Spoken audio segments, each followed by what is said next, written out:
Jemaat yang dikasihi oleh Tuhan kita Yesus Kristus. Shalom dan selamat pagi untuk kita semua.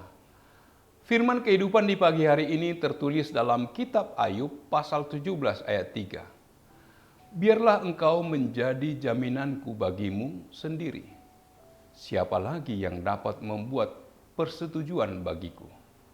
Demikian firman Tuhan. Saudara-saudara yang dikasihi oleh Tuhan kita Yesus Kristus.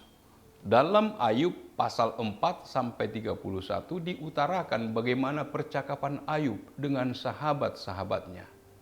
Ayub 9 ini merupakan jawaban Ayub kepada sahabat-sahabatnya yang mengatakan tidak seorang pun dapat bertahan di hadapan Allah.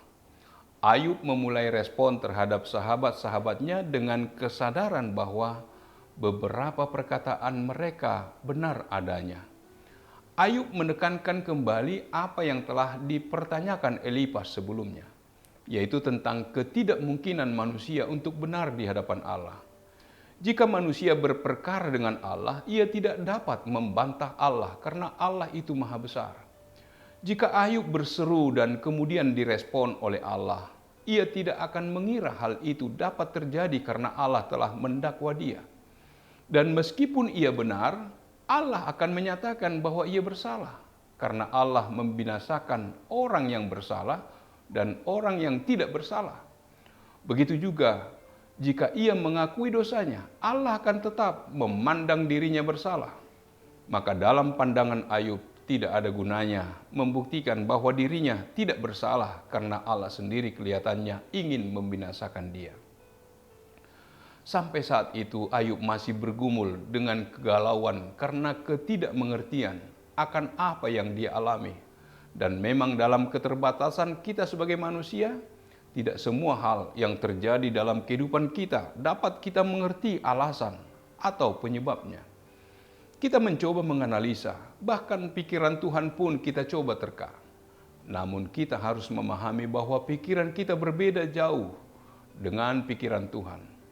Lagi pula, tidak ada yang kebetulan di dalam Tuhan. Oleh karena itu, bagaimanapun kegalauan kita akan hidup, betapapun kita tidak memahami Allah dalam situasi itu, kita harus pasrah ke dalam tangan Tuhan yang kuat. Apa yang dapat kita pelajari dari kehidupan Ayub? Kehidupan Ayub menggambarkan bagaimana seringkali manusia tidak menyadari cara Allah bekerja dalam kehidupan tiap orang percaya. Kehidupan Ayub memperhadapkan kita dengan pertanyaan yang logis. Mengapa kejadian buruk menimpa orang yang baik? Pertanyaan ini diulangi di sepanjang sejarah manusia dan jawabannya tidak mudah dijelaskan. Namun orang percaya tahu bahwa Allah tetap memegang kendali apapun yang terjadi dan tidak ada yang namanya kebetulan.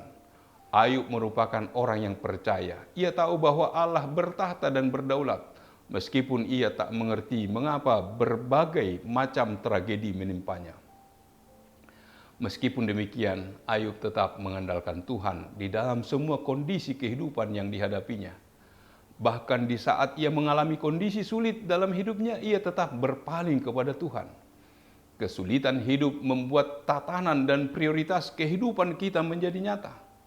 Menjalani kehidupan religius jauh lebih mudah daripada sungguh-sungguh mengandalkan Tuhan di tengah masalah yang nyata. Ayub mengalami kesulitan yang melibatkan Tuhan. Kebangkrutan total, kematian anggota keluarga, sakit pada tubuh, kejatuhan status sosial, dan seterusnya. Bagi orang yang percaya kepada Tuhan, bagaimana ia dapat melihat semua ini terjadi di luar pengetahuan dan izin Tuhan? Bagi banyak orang, jelas ini karma.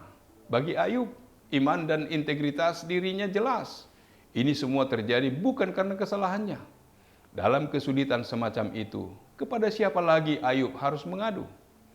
Dalam pergumulan Ayub, masih ada satu harapan bagi Ayub, Tuhan sendiri. Orang yang percaya pada karma akan melihat bahwa Ayub pasti seorang pendosa yang belum bertobat. Dalam integritas dan imannya, Ayub mengadu kepada Tuhan agar membela dirinya. Ia membawa perkaranya kepada Tuhan. Pada bagian terakhir dalam Ayub pasal 17 ayat 11 sampai 16, Ayub melihat bahwa impiannya telah menguap, masa depannya kelam, dan 3 kali ia bicara tentang ketiadaan harapan.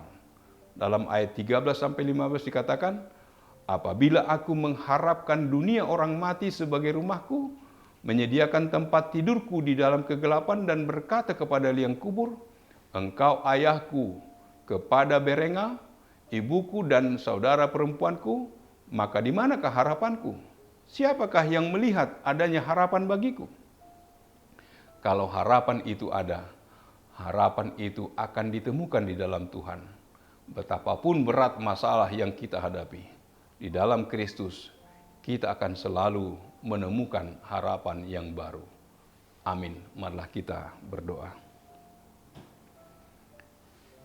Allah Bapa yang bertata dalam kerajaan surga, puji syukur bagimu Tuhan. Engkau mengingatkan kami melalui seorang yang saleh, Ayub, yang tidak melakukan dosa dan kesalahan.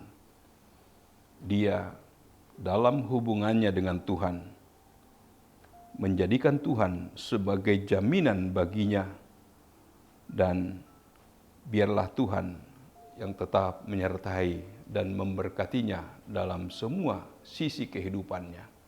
Apapun yang boleh ia hadapi dalam perjalanan kehidupan, kehendak Tuhan itulah yang senantiasa terjadi bagi diri setiap orang yang percaya.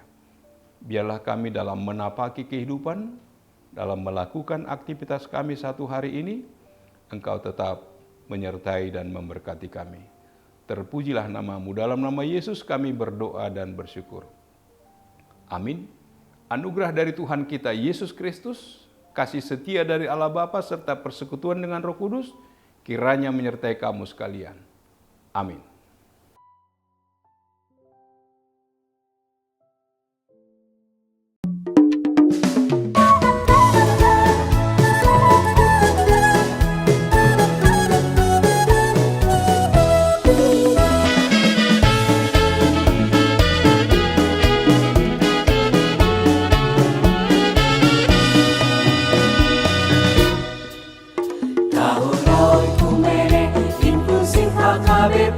Proaktif menghadirkan kebaikan Allah, jauhkan diskriminasi dan juga rasis, agar terjaga kedamaian.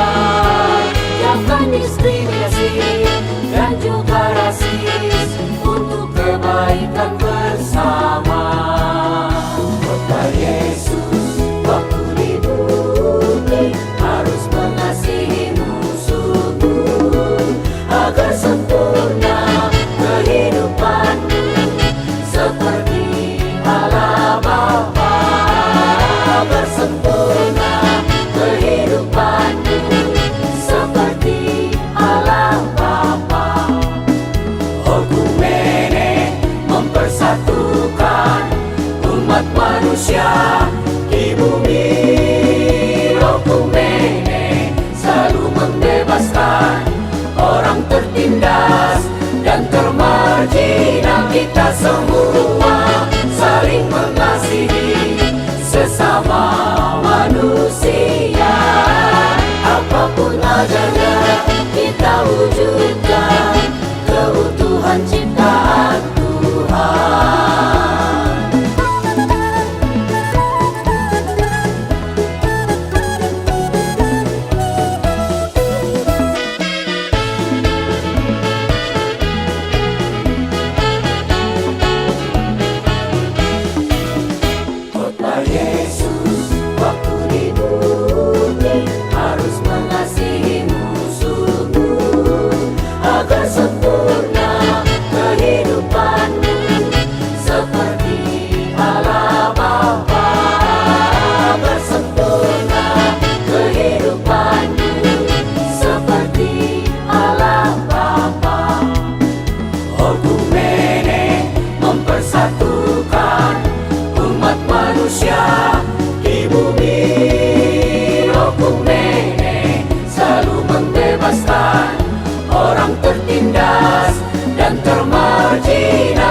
Semua saling mengasihi sesama manusia.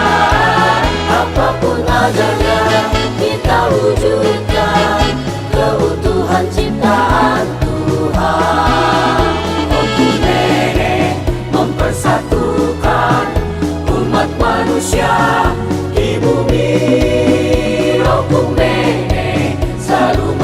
bebaskan orang tertindas dan termargina. Kita semua saling mengasihi sesama manusia.